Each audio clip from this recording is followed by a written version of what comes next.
Hi, this is Raymond Rose. Thanks for joining me today. I'm going to talk about the simple tip that I learned many years ago that allowed me to build my wealth quickly. And I can pretty much assure you that if you just follow this tip, you'll be able to duplicate my success. First, if you are a new listener to my channel, this is an audio podcast only. There's no videos to watch. Just relax and enjoy the valuable information I'm going to share with you. Okay, what's that one tip? Here it is. For every $1,000 I earned, 25% of the money went toward my savings, 25% of my money went toward federal and state taxes, and the remaining 50% is what I lived on. And that was for myself, my wife, and my children. So let me go over some more specifics. So $1,000 comes in, 25% of that money goes to pay myself first. I'm not sure if you've ever heard that term. Pay myself typically means exactly what I just said. When money comes into you, the first money that you spend goes toward planning your personal financial future. Maybe you're putting money in your IRA and making sure that you're planning for your retirement, or you've got some money put to the side for an emergency savings account in case there's ever an unforeseen circumstance that comes up where you need money right away. Maybe you're just saving money you're going to buy a new car and you don't want to take out a loan and you're putting money to the side every week, every month. So when you're buying a car, you're able to pay cash. You got to put 25% of your income and put it to the side for your own personal well-being, for your future. Number two, 25% of that money, or in this case, $250, goes to the side to pay your federal and state taxes. Now, hopefully, you're not paying 25%. Maybe you're paying a little bit less. I hope you're not paying more. And the process that I want to share with you is this. I've always said, and I've been doing this since I was in my 20s, in my opinion, everybody wants to use a certified public accountant to do their tax return. And I tell people a CPA, in my opinion, is free to use every year to do your taxes. And the reason I say that is in most every case, the money that you will pay a CPA to do your taxes is free because your CPA is going to know all the different tax strategies and give you expert guidance to doing your very best to pay the minimal legal amount of taxes. And in doing so, hopefully less than 25% of your money is going toward taxes. And if that's the case, maybe it's only 20%, maybe it's 15%, whatever, then you can take that extra money that you're saving in taxes and allocate some of that money toward your savings and then some of that money toward your cost to live. So 25% for savings and your future retirement, future planning, 25% hopefully or less for taxes, and the remaining 50% is going to be used for you and your family to live on. Now, you might be sitting here right now saying, wait a minute, I can't live on that little bit of money. Well, you have to. If you want to think about your future, let me share with you in a moment where you can definitely cut back to make sure that you can live on 50%. But you really need to be focused on your future. In my opinion, you want to be making some short-term sacrifices for some long-term gains. And I'm not saying to go without everything. All I'm saying is to analyze exactly where you're spending your money. So first of all, there's the tip. $1,000 comes in, 25% for taxes, 25% for savings, 50% to live on. Here's where you can cut back on the money that you're spending to make sure you can live within that 50%. I made a list of about 5 or 6 different things. Let me go over them with you really quick. Number one, if you have credit card debt and you're not paying off your credit card every single month and you're paying high levels of interest on your credit card debt, that's a major problem. You got to eliminate paying interest on credit cards. Number two, most people are overspending on their home. I know of so many people that say, I love my house. It's a major investment. But I have a background in real estate. I was a real estate broker. I'm still a real estate broker, but I'm retired.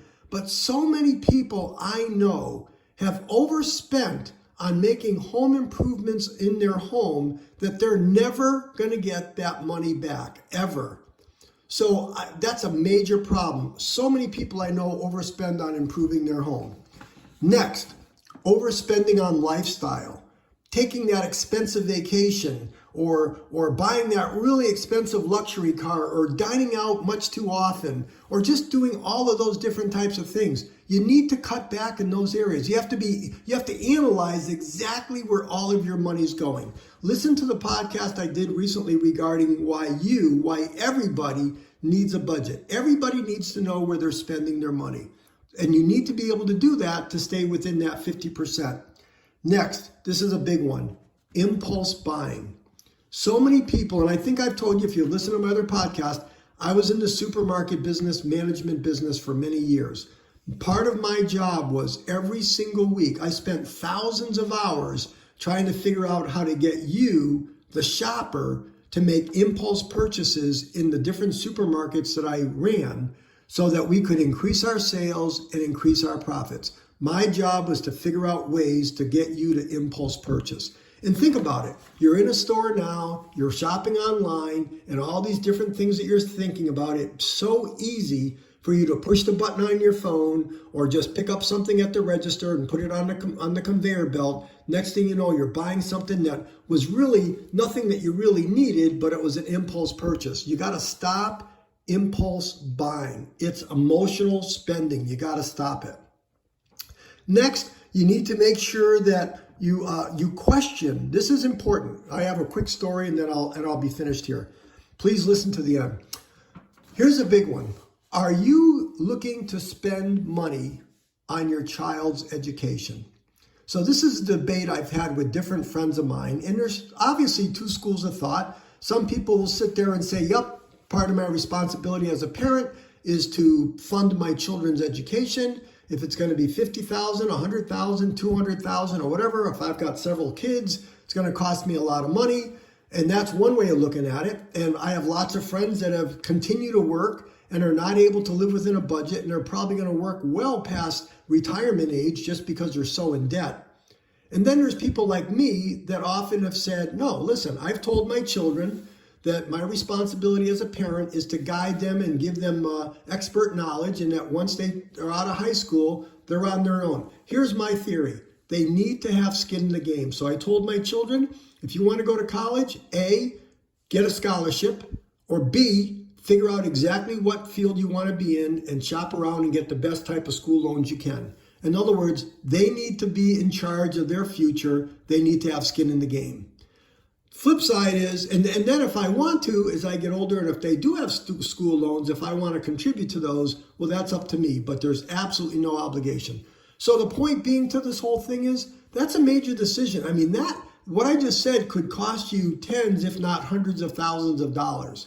So those are the types of things. There's a lot more that I could share with you, but those are the money traps that I find so many people falling into, and that you really have to analyze how you're spending your money and doing your very, very best. You got to do it.